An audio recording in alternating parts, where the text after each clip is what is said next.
Hey, the city has two faces. I get paid to show you the pretty one. The other one is free. Another day, another story. Let's go. The doorbell did not ring so much as expire, a thin, asthmatic wheeze of a sound that I would come to associate, forever after, with the beginning of everything. It was October, but the kind of October that forgets its own chill, the afternoon swollen with a false summer heat that made the asphalt sweat, and the maples along the street drop their leaves in a lazy, exhausted gold.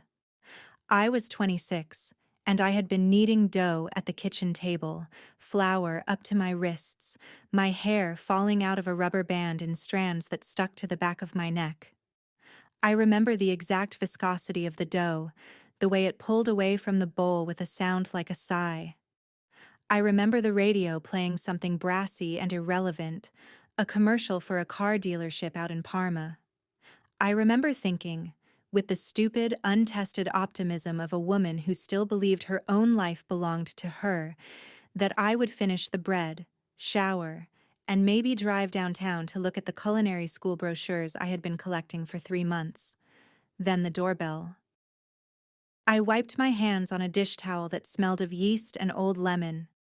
Through the frosted glass of the front door, I saw the shape of her, my sister, but taller, somehow, or perhaps only more desperate in her posture, the way a plant grows crooked toward light. When I opened the door, the humidity hit me first, then the smell. Vanessa had always worn too much perfume, but that day it was different, chemical and frantic, as if she had tried to drown something in it.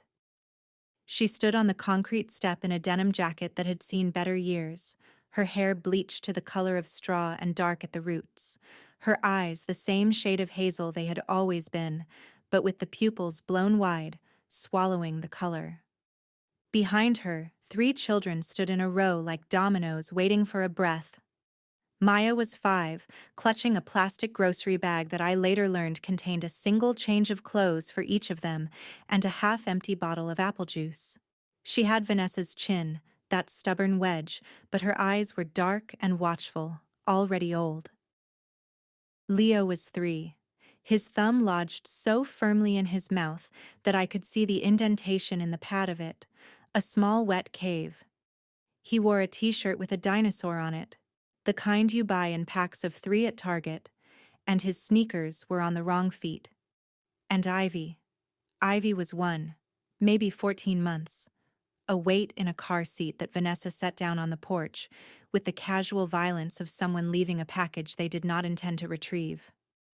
The baby was asleep, her face flushed and damp, a dark stain spreading across the front of her onesie where she had drooled or spilled something. "Just 1 hour," Vanessa said. Her voice was high, brittle, a wire pulled too taut. She did not look at the children. She looked at me, through me, at some point on the horizon where her life was apparently waiting to begin again, now that she had shed them like a skin. "I have an appointment. Just 1 hour, Clara. I'll be back before dinner." I started to speak, to ask what appointment, what dinner, what madness this was, but she was already moving, already down the steps, her sandals slapping the concrete.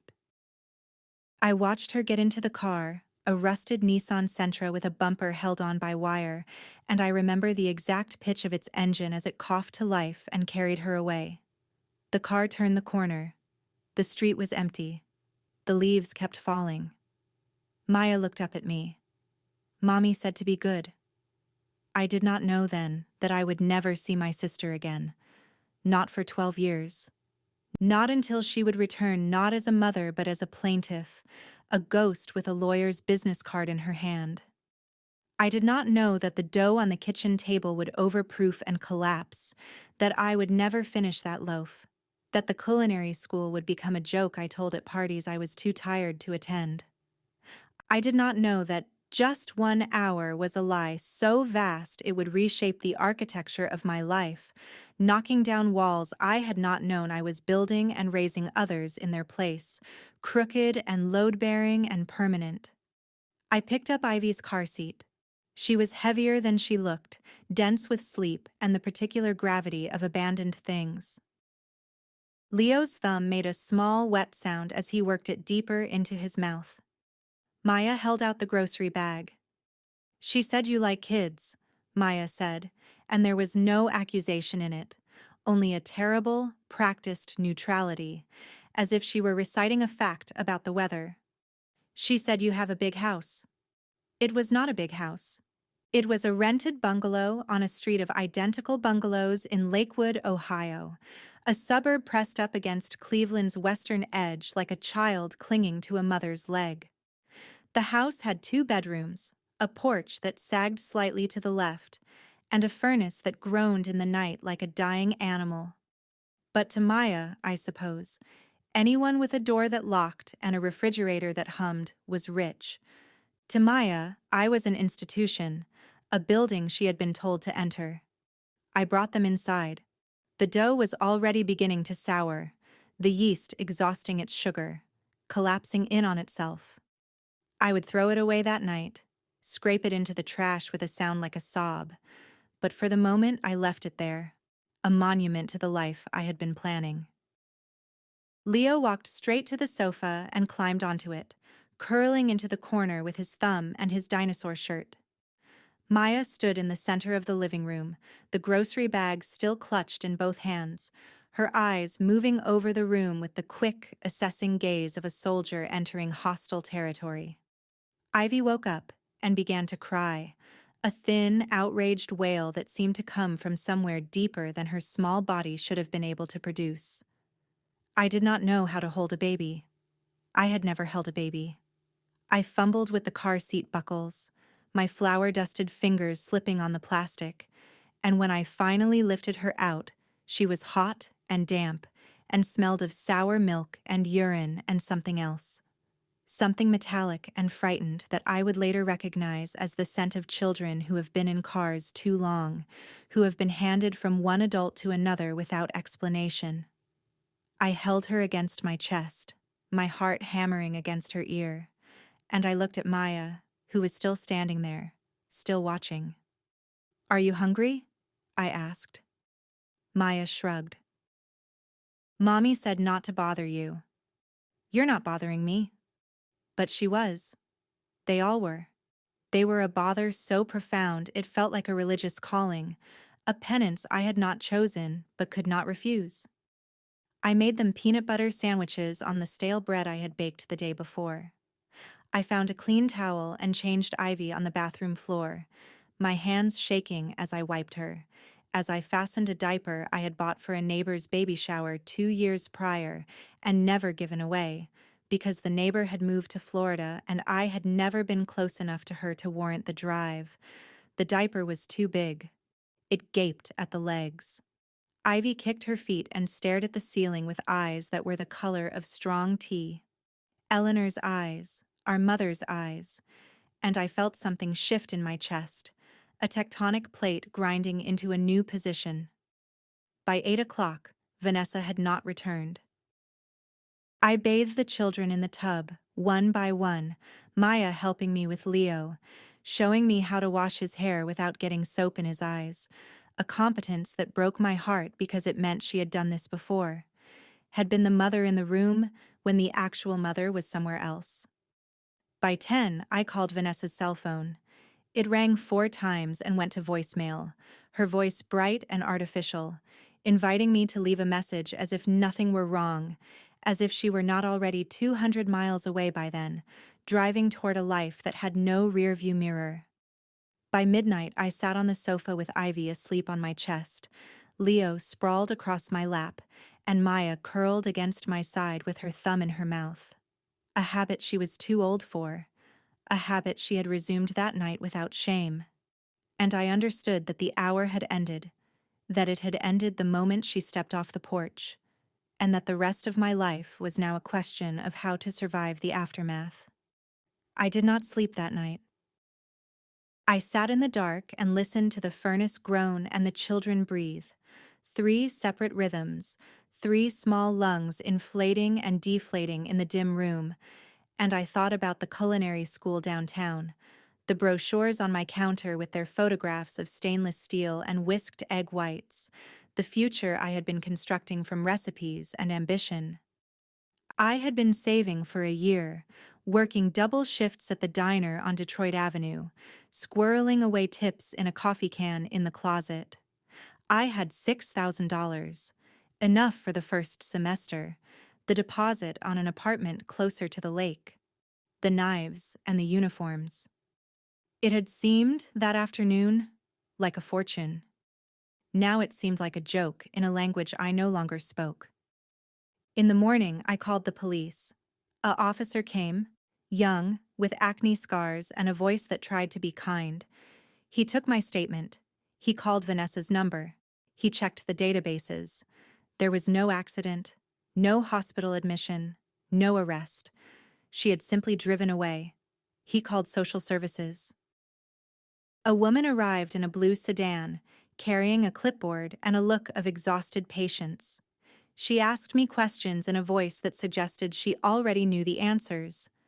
Did I have legal custody? No. Was I listed as an emergency contact? No. Was the father in the picture? He had died 6 months prior, a construction accident in Youngstown, a steel beam, a funeral I had attended out of obligation rather than grief. Were there grandparents?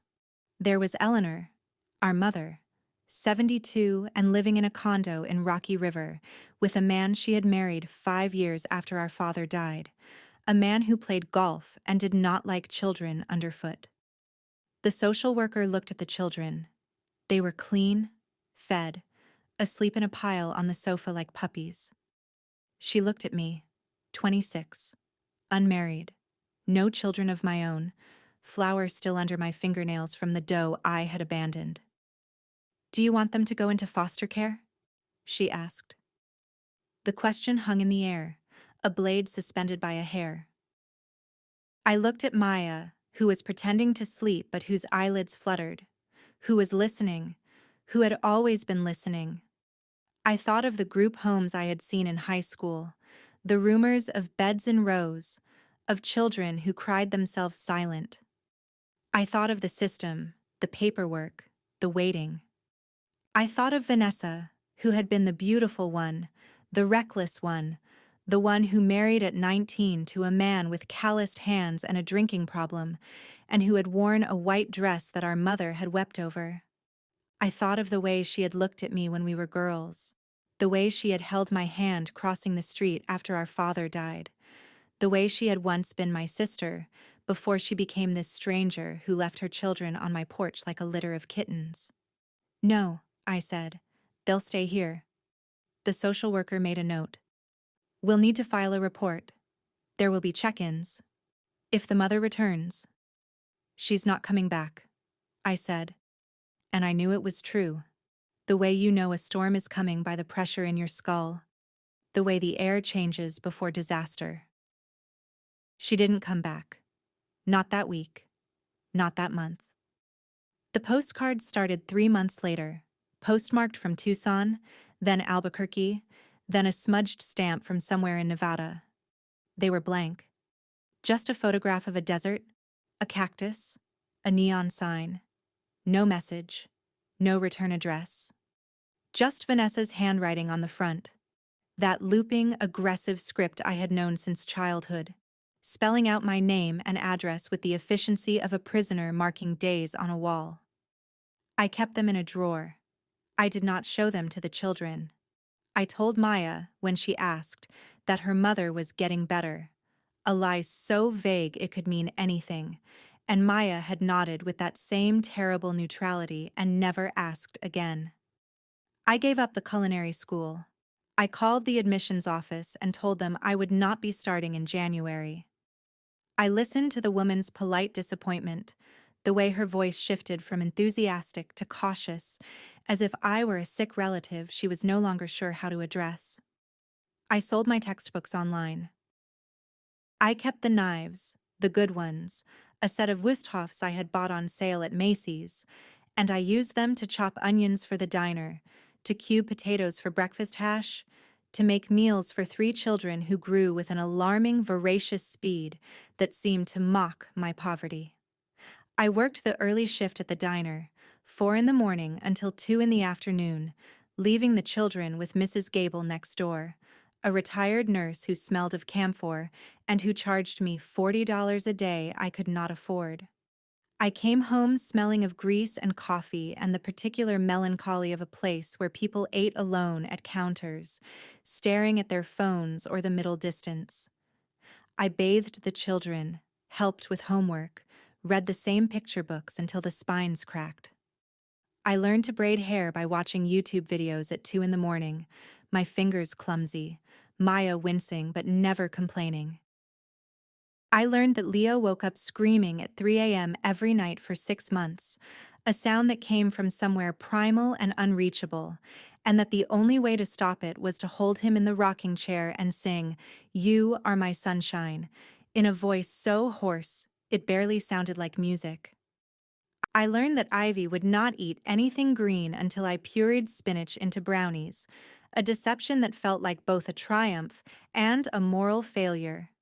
I was 27, then 28, then 29. The years accumulated like sediment, each one burying the woman I had been a little deeper. I stopped going out. I stopped dating. Not that I had done much of it before.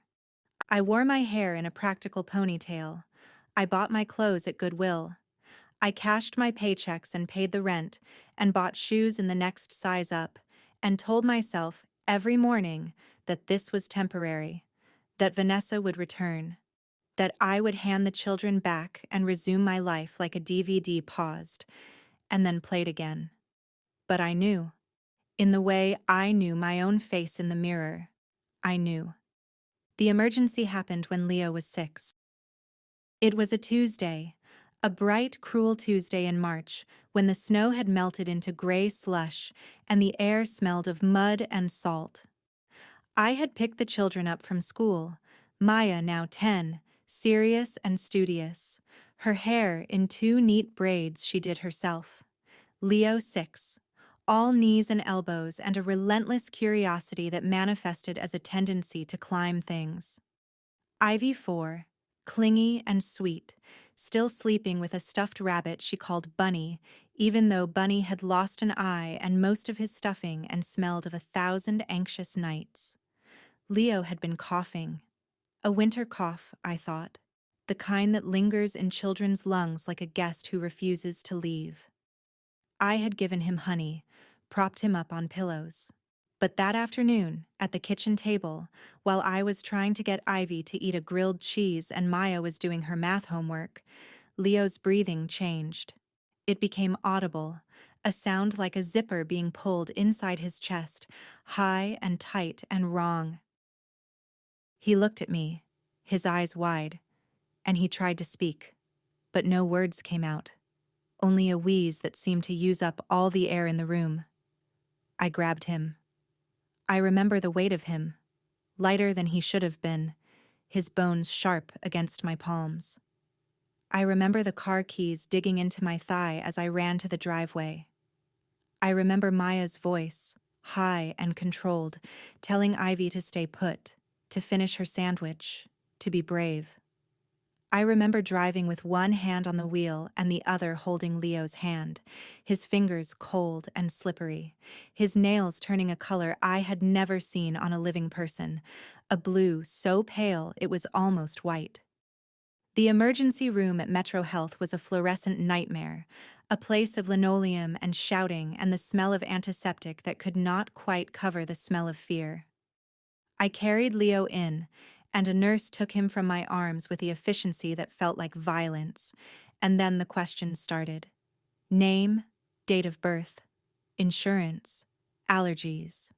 And then the question that stopped my heart more completely than Leo's asthma attack had. Are you the legal guardian? I stood in the middle of the ER, my shirt still wet with Leo's sweat, my hands shaking, and I said, I'm his aunt. Do you have custody papers? No. Is the mother available? No. The nurse looked at me. She was not unkind, but she was tired, And the law was the law, and I could see her weighing the options, calculating the risk of treating a child without parental consent. "We need authorization," she said, "for anything beyond immediate stabilization. We can do a nebulizer, but if he needs to be admitted, if there's a procedure." "I've been raising him for 3 years," I said, my voice cracking, the words tumbling out in a rush of desperation. "His mother abandoned him. She left him on my porch. I have the postcards." But postcards were not custody. Postcards were not legal documents. They were the opposite of legal documents. They were proof of absence, of abdication, and yet, in the eyes of the hospital, in the eyes of the state, they were nothing. I was nothing. I was a woman who had volunteered for a job that had no title, no paycheck, no recognition. They treated Leo. They stabilized him. He sat on a gurney with a nebulizer mask over his face, his eyes glassy, his breathing slowly easing into something less terrifying. But the doctor pulled me aside, a young man with a kind face and tired eyes, and he told me that Leo had severe asthma, that he needed ongoing care, that without legal guardianship, I could not authorize treatment, could not access his medical records, could not even pick up his prescription from the pharmacy without jumping through bureaucratic hoops that might take weeks.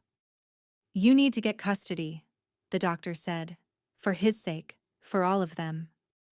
I stood in the hallway of the ER, listening to the sounds of suffering behind curtains, and I understood that love was not enough. Love was a currency that the state did not recognize. I could love Leo until my heart burst. I could love all three of them until I was hollowed out and light as paper. But without a signature on a form, I was invisible. I was a ghost, haunting my own family. I found Vanessa through a private investigator. His name was Dolan, a retired cop with a drinking problem and an office above a pawn shop on Lorraine Avenue. I paid him $500 I did not have, borrowed from Eleanor, who had asked no questions, who had simply written the check with a look of sorrow that suggested she had known this day would come. Dolan found her in 6 days. She was living in a motel outside of Reno, Nevada, working as a waitress in a casino diner not unlike the one where I spent my mornings, a symmetry that would have been funny if it had not been so grotesque. I flew to Reno. I had never been on a plane before. I sat in a window seat, my hands gripping the armrests, and I watched the country unfold beneath me, a vastness that made my own life seem like a speck of dust. I thought about what I would say. I thought about begging, threatening, bribing.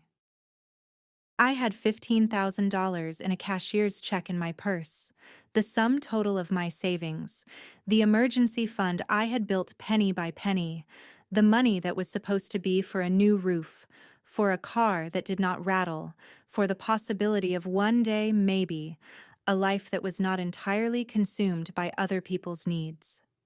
The motel was called the Desert Rose, though there were no roses and very little desert, just a strip of asphalt and a neon sign flickering vacancy in a shade of pink that looked unhealthy.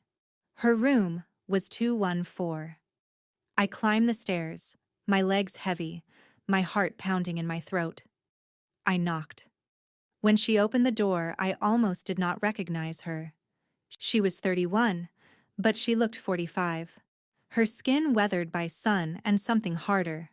Her hair dyed a brassy red that did not suit her. She wore a tank top and jeans that hung loose on her hips, and she smelled of cigarette smoke and the same chemical perfume, though now it was mixed with the stale odor of cheap fabric softener. She looked at me with eyes that were not surprised, not guilty, not anything. They were the eyes of a woman who had been waiting for a bill to come due. "Clara," she said, "I figured you'd show up eventually." The room behind her was a disaster. A single bed with a stained comforter, a hot plate, a window that looked out on a parking lot full of trucks. There were no photographs of the children. There was nothing that suggested she had ever been a mother. "I need you to sign custody papers," I said. My voice was steady. I had not expected it to be steady. "Leo is sick. He was in the hospital. I can't authorize treatment. I can't do anything legally. I need you to sign over guardianship." Vanessa laughed, a sound like gravel in a blender. "Guardianship. That's a fancy word for you want to keep my kids." "I am keeping your kids," I said. "I have been keeping them for 3 years. You left them on my porch and you never came back. You send blank postcards, you don't call, you don't send money, you don't exist. So I need you to make it legal. I need you to sign." She sat on the edge of the bed. She lit a cigarette, and I watched the flame of the lighter illuminate her face, the lines around her mouth, the small scar on her chin I had forgotten she had, from a bike accident when we were girls. She exhaled toward the ceiling. "What's in it for me?" she asked. I had known she would ask. I had prepared for it, rehearsed it in the airplane bathroom, in the taxi, on the stairs. But still, the question felt like a physical blow, the audacity of it, the nakedness of her self-interest. I reached into my purse and took out the envelope. $15,000, I said. "It's everything I have. It's everything I've saved. I'll wire it to you today. You sign the papers and you never have to see them again. You never have to think about them. You can be free. You can be whatever it is you're trying to be out here." She looked at the envelope. She looked at me. And then she smiled. A smile that had no warmth in it. A smile that was simply a rearrangement of facial muscles. "You always were the soft one," she said. "The good one. Mom's favorite after Dad died. You with your baking and your plans. And look at you now. You flew all this way to pay me to take my own kids off my hands." "They're not your hands," I said, and my voice was no longer steady. "They haven't been your hands for 3 years. You gave them up. You gave them to me. I'm just asking you to make it official." She stood up. She walked to a duffel bag in the corner and rummaged through it, pulling out a crumpled pack of cigarettes, a bottle of pills, a hairbrush. She found a pen, a cheap Bic with teeth marks on the cap, and she held it out. "Show me the papers," she said. I had them in my bag, drawn up by a lawyer in Cleveland who had taken pity on me, who had charged me $200 for documents that should have cost $2,000. Vanessa scanned them, her lips moving slightly, not reading so much as performing the act of reading. She flipped to the last page. She signed her name with a flourish, the same looping, aggressive script from the postcards. Then she held out her hand. "Money," she said. I gave her the envelope. She counted it, her fingers quick and practiced, and she tucked it into her bra with a casualness that made me feel sick. "You want papers? 15,000?" she said. She picked up a motel notepad from the nightstand and scribbled something. "Don't come looking for me again. Tell them I'm dead if it's easier." She folded the note and held it out. I took it. Our fingers touched, and I felt how cold she was, how dry, as if all the life had been leached out of her by the desert sun. "Now get out. I have a shift in an hour." I walked out of the Desert Rose Motel and stood in the parking lot, the note clenched in my fist, the notarized papers in my bag, and I waited for the grief to hit me. But grief did not come. Only a vast, empty silence, the kind of silence that follows a car crash when the metal has stopped screaming and before the sirens begin. I looked up at the sky, which was a blue so deep it looked artificial, and I thought about the children asleep in their beds in Lakewood, unaware that I had just paid ransom for their safety, that I had bartered with the devil and won, if winning could feel so much like dying. I flew home. I filed the papers. The court granted me legal guardianship. I was, on paper, their mother. And every year, on the anniversary of the day she left, A blank postcard arrived. A cactus. A neon sign. A desert road stretching to nowhere. I kept them all in a shoebox in the closet, along with the note from the motel, the wire receipt, the notarized consent. I sealed them in a manila envelope and wrote on the front, in my own handwriting, "Do not open unless necessary." I did not know what necessary would look like. I only knew that I had bought us time, and that time was the only currency that mattered. The years passed. They passed in the way that years do when you are too busy to notice them, a blur of fevers and school plays and lost teeth and first days of school. I quit the diner. I opened a bakery, a small one on a corner of Detroit Avenue, a place with a brick facade and a bell on the door, and a display case that I filled every morning before dawn. I called it The Hour, a name that Maya suggested when she was 12, reading a book about symbolism, unaware of the irony that made me laugh and then cry in the back room when she was not looking. The bakery did well.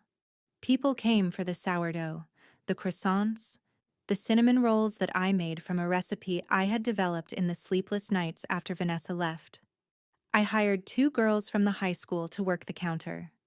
I bought the house on the same street, the house with the sagging porch where it had all begun, because I could not bear to leave it, because the ghosts there were my ghosts, because the children had grown up in those rooms and the walls held their height marks in pencil, a chart of survival. Maya became a teenager. She was beautiful in a severe, watchful way, tall and dark-eyed, and prone to silences that lasted days. She remembered Vanessa, remembered her in fragments that she stitched together into a mythology, sometimes the villain, sometimes the lost princess, never the woman who had simply failed. She was 16 when she first asked me about the postcards.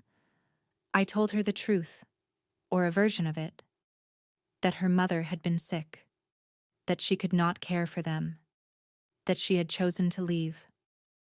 Maya had looked at me with eyes that saw too much and said, "You paid her, didn't you, to sign the papers?" I did not ask how she knew.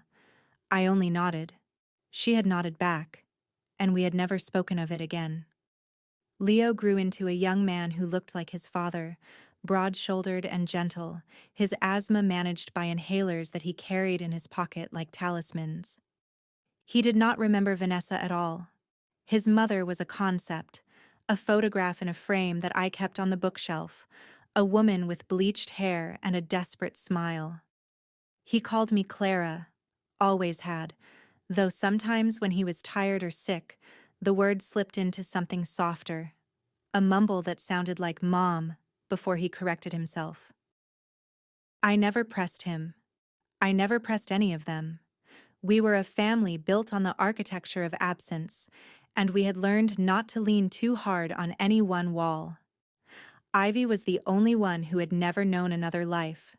She was 13, all knees and opinions, a child who had been raised in the bakery, who knew the smell of yeast before she knew her own name, who could frost a cupcake with a precision that made customers clap.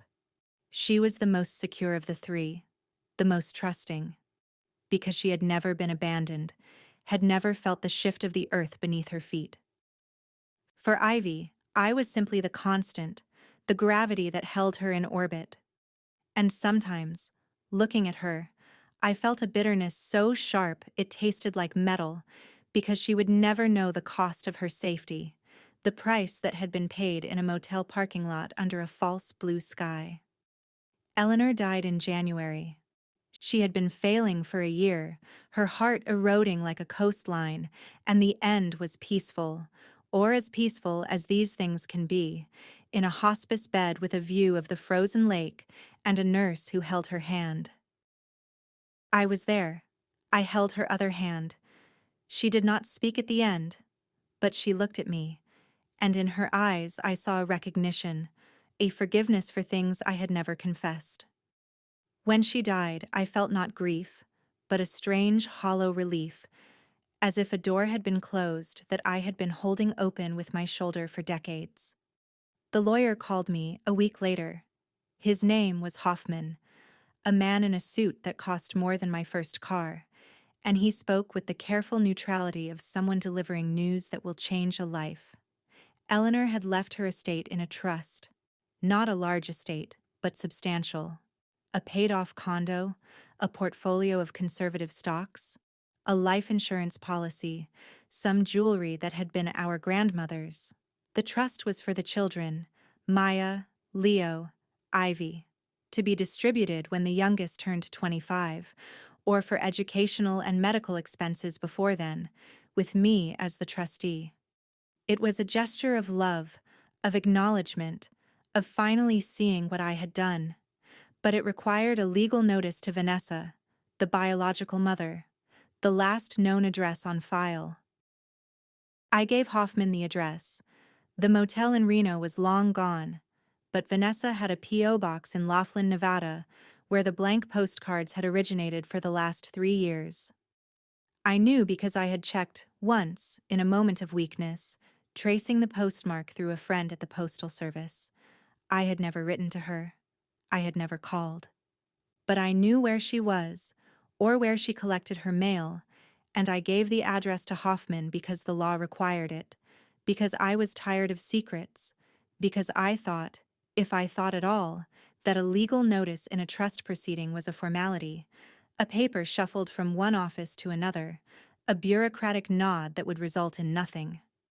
I was wrong. She appeared on a Thursday in March, exactly 12 years after she had left Leo's sneakers on the wrong feet and driven away in the rusted Sentra. The day was gray, the sky low and heavy with the threat of snow, the kind of day when the world seems to contract around you, the horizon close enough to touch. I was in the bakery, in the back room, shaping loaves for the morning. My hands were white with flour.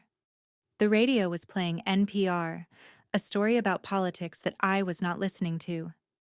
The bell on the front door chimed, and I heard Sarah, the high school girl, say something in a voice that was polite but uncertain. Then I heard Vanessa's voice. "Is Clara here?" It was the same voice, but older, harder, the wire pulled even tighter. I stood in the back room, my hands frozen in the dough, and I felt time collapse. 12 years did not pass in that moment. They simply ceased to exist. I was 26 again, standing in my doorway, looking at 3 children on a porch. I was 29, handing over an envelope in a motel room. I was every age I had ever been, and I was none of them. I walked out front. She stood by the display case, wearing a coat that was too thin for the weather, a coat that looked expensive but worn, the kind of coat that says, "You have money, but not enough to replace things." Her hair was different now, a salon blonde, well-maintained, cut in a style that suggested she had been to a professional. She had gained weight, or lost it, or rearranged it. Her face was fuller, softer, but her eyes were the same, that hazel that swallowed light. She was not alone. A man stood beside her, tall, with a briefcase and a tie the color of dried blood. He had the look of a lawyer, the look of someone who had been hired to do something unpleasant and was well compensated for the task. "Clara," Vanessa said. She smiled. It was the same smile from the motel room, the rearrangement of muscles, the absence of warmth. "Long time no see." Sarah looked at me, her eyes wide. The bakery was empty except for the 3 of us, the smell of yeast and sugar hanging in the air like a curtain. "Get out," I said. My voice was quiet. It did not sound like my voice. It sounded like the voice of a woman who had been waiting for a fight for 12 years. Now," the man said. He stepped forward, extending a hand. "I'm Gerald Fleck. I represent Ms. Vanessa Halloway. I'd suggest you speak with us. We have a lot to discuss." I did not take his hand. "There is nothing to discuss. You are not welcome here." "Leave, or I will call the police." Vanessa laughed. That gravel sound, but now it was polished, practiced. "The police? Oh, Clara, you always did love a dramatic exit. But I'm afraid Jerry here has some papers for you. Legal papers. See, I've been doing some thinking, some remembering, and I've remembered that I never signed anything. I never gave up my children. You took them. You kidnapped them. And now, I want them back. The room tilted. I put my hand on the display case to steady myself, the glass cold against my palm. You signed, I said. In Reno. I have the papers. You took the money. You wrote me a note. Did I? Vanessa tilted her head. Funny, I don't recall that. I recall being in a very vulnerable state, grieving my husband, struggling with my mental health. And you, my sweet little sister, taking advantage of that. Coercing me. Paying me off. It sounds an awful lot like kidnapping to me. And Jerry agrees. Fleck opened his briefcase. He pulled out a sheaf of papers, crisp and white, and laid them on the counter. This is a petition for custody of the minor children, Leo and Ivy Halloway. Maya is 18, so she is no longer subject to the court's jurisdiction, though we may have some questions about her as well. Ms. Halloway is also challenging the validity of the will of Eleanor Voss, your mother, on the grounds of undue influence. She believes she is entitled to half the estate, as the biological daughter, and that the trust was established under fraudulent circumstances. I looked at the papers. The words blurred. Custody. Kidnapping. Undue influence.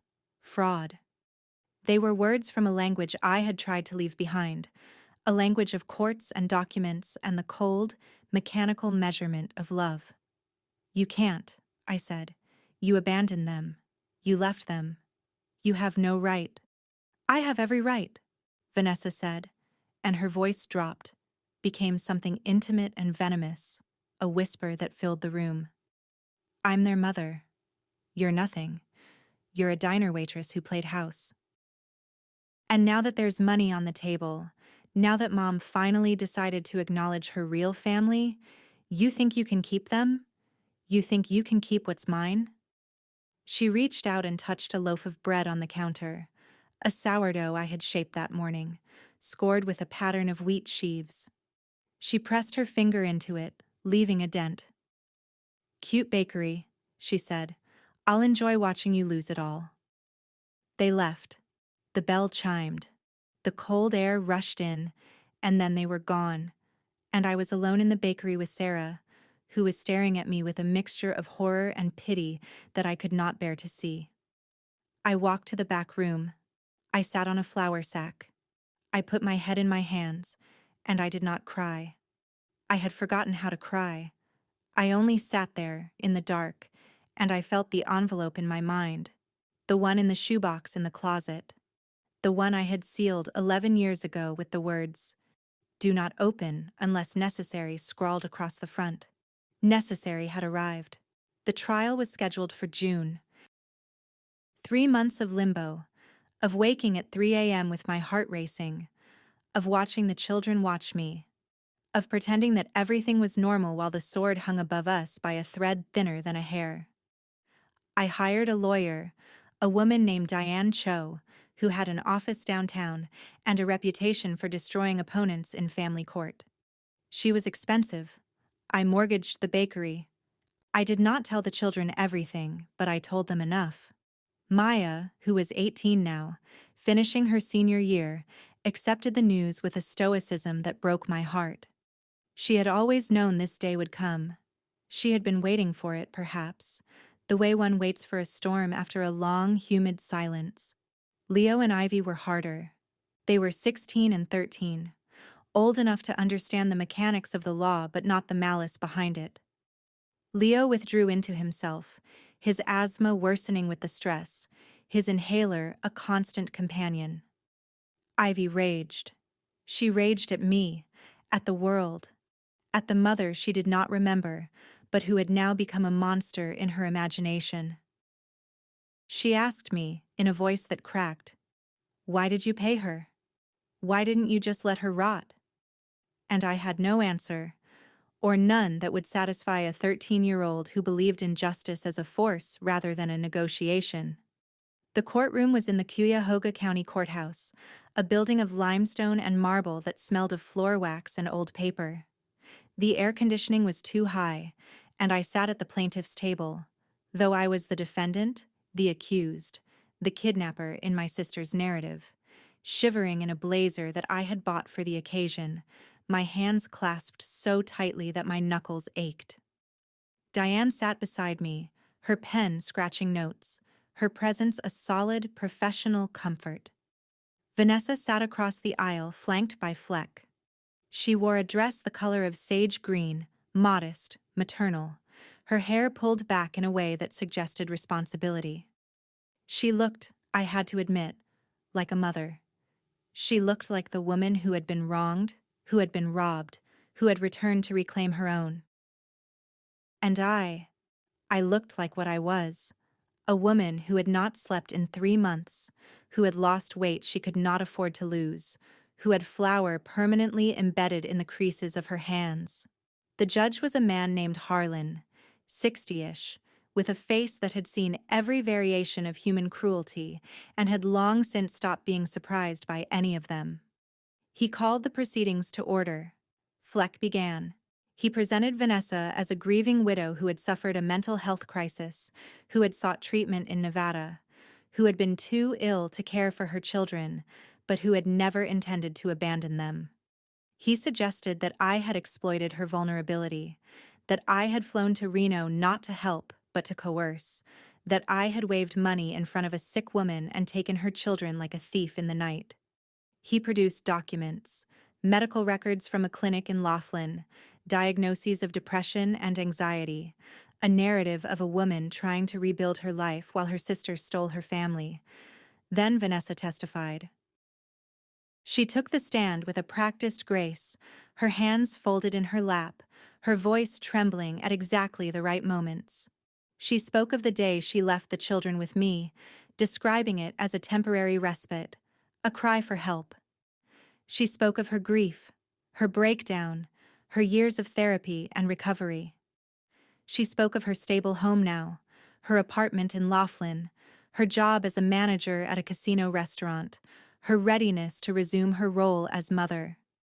She cried, real tears, when she described the pain of being separated from her children, the blank postcards she had sent because she was not allowed to contact them, because I had threatened her, because I had told her to stay away, or I would destroy her.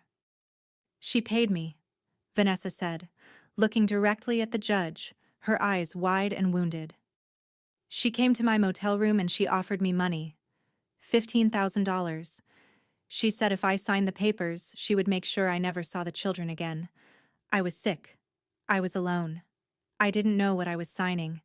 I just wanted the pain to stop. And I took the money because I had nothing. Because she had made sure I had nothing. The judge looked at me. His eyes were neutral, assessing, but I felt the weight of the room shift, the narrative tilting toward Vanessa's version of the truth. Because it was a version of the truth. I had gone to her motel room. I had offered money. I had told her not to come back. The facts were the same, only the intentions were different, and intentions are the hardest things to prove. Fleck called an expert, a psychiatrist who had never met Vanessa, but who reviewed her records and testified that her mental state at the time would have made her susceptible to coercion, that her signature on legal documents was likely invalid due to diminished capacity. He spoke of duress, of manipulation, of the predatory nature of family members who exploit a crisis for personal gain. He did not look at me when he said it, but the words landed like stones. Diane cross-examined, but her questions could not undo the image Vanessa had painted. The sick mother, the greedy aunt, the theft of children in a desert motel room.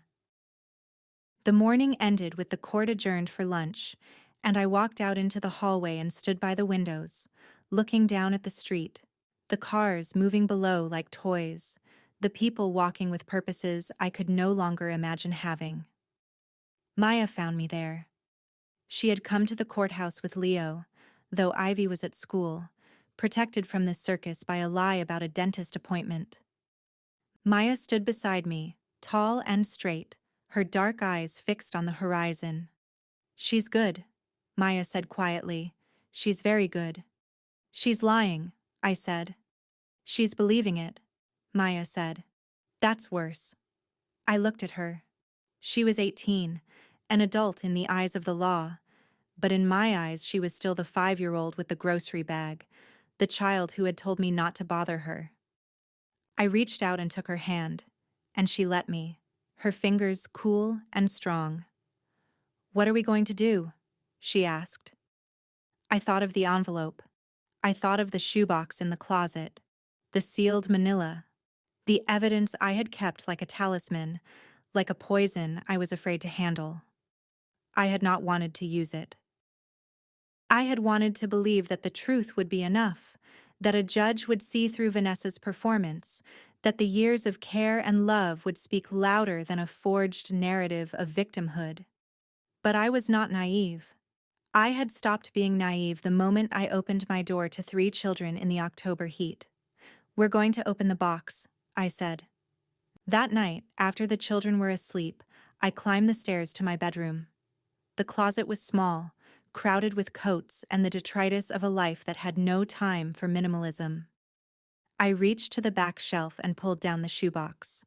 It was dusty, the cardboard soft at the corners. Inside, the manila envelope lay like a sleeping thing, the words, "Do not open unless necessary," faded but legible, written in my own hand from a time when I had still believed that necessary might never come. I sat on the edge of the bed. I ran my finger along the seal. 11 years.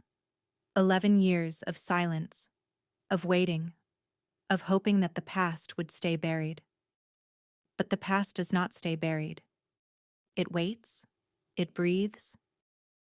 It comes back with a lawyer and a sage green dress and a story that rearranges the facts until they cut the ones who know better. I broke the seal. The papers were brittle. The ink faded.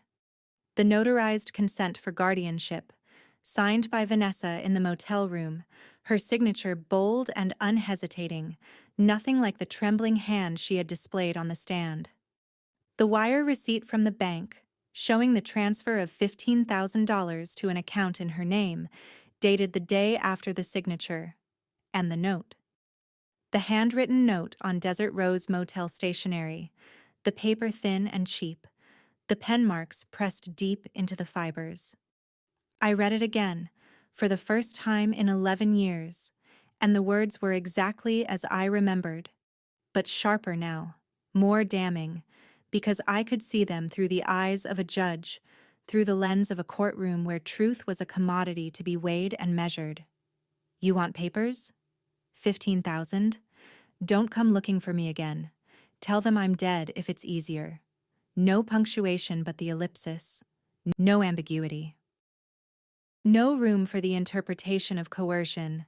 Just a transaction, cold and complete. A woman selling her children and her absence for the price of a used car." I held the note in my hands, and I felt something break open in my chest. Not grief, but a fierce, bright anger, the kind of anger that sustains rather than destroys. I had carried this secret for so long, the shame of the payment, the fear that I had done something wrong, something dirty, that I had bought love rather than earned it. But looking at the note, I understood that I had not bought the children. I had bought their freedom. I had bought their safety. I had paid the ransom that their own mother demanded, and I had done it not because I was a thief, but because I was the only one who saw their value. I called Diane. It was nearly midnight, but she answered, her voice alert, professional. "I have the evidence," I said. "The original consent, the wire receipt, and a handwritten note from Vanessa acknowledging the payment and instructing me to tell the children she was dead. I want to enter it into evidence tomorrow." There was a pause. I could hear her breathing, could hear the scratch of her pen. "Clara," she said slowly. This is powerful. But I need to warn you. If we introduce this, it will change things. Not just for the trial, for the children. They will know you paid her. They will know she sold them. There is no putting this back in the box. I know, I said. And I did know. I knew that the envelope had been a protection not just for me, but for them. A wall between their innocence and the full grotesque reality of their origin story. But the wall was crumbling. Vanessa had brought a wrecking ball, and the only way to survive was to let the light in, however harsh, however blinding. Enter it, I said. Open the envelope. The next morning, the courtroom was fuller. Word had spread, or perhaps it was simply that family court is a theater with an audience hungry for the next act. Vanessa sat in her sage green dress, her hands folded, her face composed. She looked at me when I entered, and for a moment I saw something in her eyes. Not fear, exactly, but a flicker of uncertainty, a crack in the performance. I held the envelope in my hands. Diane had filed the motion to introduce new evidence. Judge Harlan had granted it, over Fleck's objections. Diane called me to the stand. I had not testified before. I had been the silent defendant, the accused.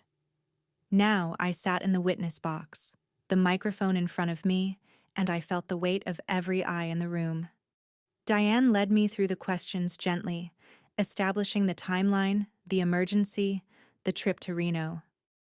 I spoke of Leo's blue fingernails, the terror of the ER, the nurse's refusal to treat without consent. I spoke of the private investigator, the motel, the envelope of cash. And did Ms. Halloway sign the guardianship papers willingly? Diane asked. Yes, I said. She asked what was in it for her. I offered the money. She signed. She wrote me a note. She told me not to come looking for her again. Diane approached the bench. She handed the judge the notarized consent, the wire receipt, and the note. She asked permission to enter them as evidence. Fleck objected, arguing relevance, arguing prejudice, but his voice lacked conviction. He had not known about the note. No one had. Judge Harlan read the documents. He read the note. His face did not change, but something in the set of his jaw shifted, a subtle tightening that suggested the scales were moving. He overruled the objection. The documents were admitted. Then Diane asked me to read the note aloud. I looked at the paper. The words were burned into my memory, but speaking them in this room, in this formal space, gave them a weight they had never had before. They were no longer a private shame. They were a public indictment. You want papers? 15,000? My voice was steady. I would not give Vanessa the satisfaction of my trembling. Don't come looking for me again. Tell them I'm dead if it's easier. The silence that followed was absolute. It was the silence of a room holding its breath, of a narrative cracking down the middle. I looked at Vanessa. Her face had gone pale beneath her makeup, a grayish undertone rising like a tide. Her hands, folded so demurely in her lap, had begun to twist, the fingers knotting and unknotting. Diane turned to the judge. Your Honor, this note was written by the petitioner 11 years ago, contemporaneous with the signing of the guardianship papers. It explicitly acknowledges the payment, the voluntary nature of the transaction, and instructs the respondent to conceal the petitioner's whereabouts from the children. This is not a woman who was coerced. This is not a woman who was mentally incapacitated. This is a woman who sold her parental rights and her children's history for $15,000 and a clean escape. Fleck rose to cross-examine, but his questions were desperate, flailing. He asked if I had fabricated the note, if I had forced Vanessa to write it, if the notary had been bribed. I answered calmly, each denial a brick in the wall rebuilding around my family. He asked about the money, why I had kept the receipt, why I had hidden the truth.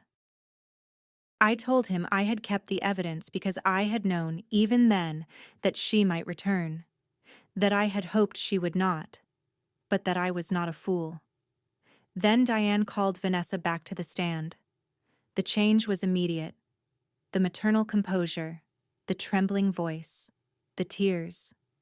They were gone. Vanessa sat rigid, her eyes darting between the judge and Fleck and the documents on the clerk's desk. Diane asked her to explain the note.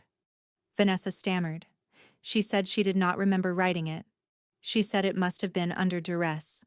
She said the money had been a loan, not a payment. Each answer contradicted the last, each excuse thinner than the one before. "Ms. Holloway," Diane said, her voice sharp as a shard of glass, "did you or did you not write this note?" I might have," Vanessa said, "but I didn't mean it. I was sick. I didn't know what I was doing." "You didn't know what you were doing when you wrote, and I quote, 'Tell them I'm dead if it's easier'? You didn't know what you were doing when you accepted $15,000 in exchange for signing away your children? You didn't know what you were doing when you sent blank postcards for 12 years, maintaining a fiction of your own absence while your sister raised your children, worked 2 jobs, gave up her education, and built a life for them from nothing?" Vanessa's mouth opened. No sound came out. The courtroom was silent, waiting, and in that silence I heard the truth settle over the room like dust, fine and irrevocable. Diane turned to the judge. "Your Honor, the respondent has demonstrated, with clear and convincing evidence, that the petitioner voluntarily abandoned her children 12 years ago. She further demonstrated that the petitioner attempted to profit from that abandonment, both then and now. The petitioner's current petition for custody is a transparent attempt to access the children's inheritance, not to reunite with her family. We ask that the petition be denied and that the will contest be dismissed as frivolous." Judge Harlan did not rule immediately. He called for a recess, and we waited in the hallway, Maya and Leo and I, sitting on a bench beneath a portrait of a judge long dead, while the minutes crawled by like hours. Maya held my hand. Leo stared at the floor, his inhaler in his pocket, his face unreadable. I wanted to speak, to explain, to apologize for the ugliness they had heard, but there were no words that could unsay what had been said. When we returned, Judge Harlan's face was set in lines of weary resolution. He spoke of the evidence, the abandonment, the note, the 12 years of silence. He spoke of the best interests of the children, Leo and Ivy, who had known only one parent for the entirety of their conscious lives. He denied Vanessa's petition for custody. He found that she had abandoned the children by clear and convincing evidence. He dismissed the will contest, ruling that Eleanor's trust was valid and that Vanessa had no claim to it. He awarded me sole legal guardianship of Leo and Ivy, and he ordered Vanessa to pay my legal fees, a sum that would bankrupt her, that would turn her sage green dress and her casino job into a memory of a life she had briefly pretended to have. Vanessa stood. She looked at me, and for a moment I saw something beneath the rage, beneath the humiliation, a raw, unfiltered need, a hunger that had nothing to do with the children and everything to do with the emptiness she had been trying to fill since the day she drove away from my porch. She opened her mouth as if to speak, but Fleck took her arm, and she let him lead her out, her heels clicking on the marble floor, the sound echoing in the high ceiling like gunshots. The courtroom emptied. Diane shook my hand, her grip firm, her eyes warm with a victory that felt hollow. Because what had we won? We had won the right to keep the wounds open, to live with the knowledge that love had a price, and that price had been paid in a motel room and a courtroom. We had won the right to continue. We walked out into the June afternoon. The sky was a blue so clear it hurt to look at. The kind of sky that makes you feel as if the world is watching, judging, waiting for your next move. Leo walked ahead of us, his shoulders straight, his asthma quiet in the warm air. Maya walked beside me, her arm linked through mine, a gesture of solidarity that felt new, adult, something we had earned in the crucible of the last 3 months. We did not speak. There was too much to say, and none of it would fit into words. We walked to the car, and I drove us home, past the lake, past the bakery with its closed sign, past the house with the sagging porch where it had all begun. The house was waiting for us, patient and crooked, full of the ghosts and the living. That evening, after dinner, after Ivy had been told the news and had retreated to her room to process it in the privacy of her teenage grief, Maya came to my bedroom. She stood in the doorway, 18 years old, a woman now, and she held a folder in her hands. "I looked it up," she said. "Adult adoption. In Ohio. You can adopt an adult. It's legal." I sat on the bed. The shoebox was still on the nightstand, the broken seal a small wound. "Maya," I said, "you don't have to. I'm your guardian. That's enough. That's always been enough." She came into the room. She sat beside me, the mattress dipping under her weight, and she looked at me with eyes that were Eleanor's eyes, our mother's eyes, the eyes of a lineage of women who had survived by holding on. "It's not enough for me," she said. "You're my mother. You've been my mother since I was 5 years old. I don't want Vanessa's name on my birth certificate. I don't want her to be able to come back in 10 years, or 20, and claim some biological right to me. I want your name. I want it to be legal. I want it to be final." She paused. Her hands were trembling slightly, the folder creasing under her grip. "But I need to know," she said. "The 15,000. Did you ever regret it? Did you ever wish you had kept the money? Gone to school? Lived your own life? Did you ever resent us?" The question hung in the air, a blade and a balm. I looked at her, this child who had become a woman in my care, who had asked me not to bother her and had meant exactly the opposite, who had carried the weight of her siblings and my exhaustion with a grace that still astonished me. "Every day," I said. And then, because the truth was the only gift I had left to give, I said, "And never." I resented the loss of a life I had imagined, a life of whisked egg whites and stainless steel and a name on a restaurant door. I resented the exhaustion, the poverty, the fear. I resented Vanessa for making me choose, but I never resented you. Not once. Not for a single breath. Maya nodded. She did not cry. She only reached out and took my hand, pressing the folder into my palm. "Then adopt me," she said. "Make it official.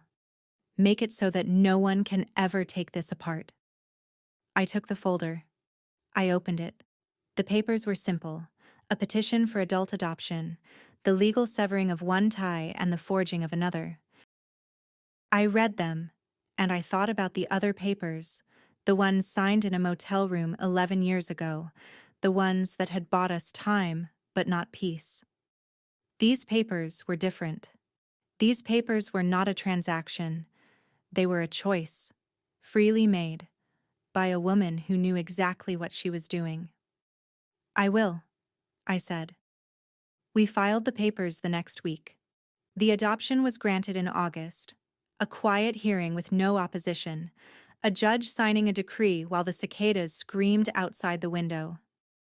Maya became my daughter in the eyes of the law, and Leo and Ivy remained my wards, and we were a family. If family is the word for a group of people bound together by damage and devotion, by the shared understanding that love is not a feeling, but a practice, a daily act of will. Vanessa did not appeal. She did not contact us. The last postcard arrived that October, 12 years to the day from the first, postmarked from a town in Texas I had never heard of. It was blank, as always, But this time I did not put it in the shoebox.